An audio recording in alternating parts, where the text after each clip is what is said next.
Et donc mon objectif, c'est de vous dire, votre ex ne pourra pas vous oublier. Oui, il ou elle peut être en colère, par exemple. Ce matin, je discutais avec un jeune homme de Belgique qui est extraordinaire, qui s'appelle Julien, qui a accepté justement, je lui ai dit, bah, je suis en tournage vidéo tout à l'heure, est-ce que je peux en parler? Il m'a dit oui.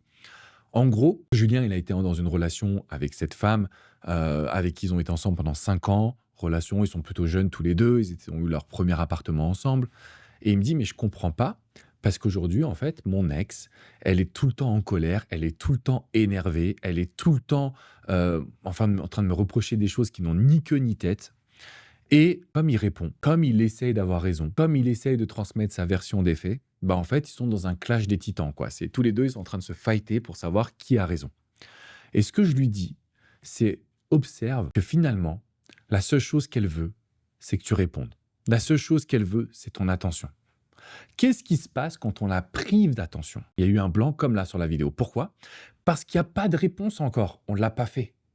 Donc quand vous me dites: «Alex, j'aimerais pouvoir avancer», bah, il faut accepter de ne pas rentrer dans le conflit.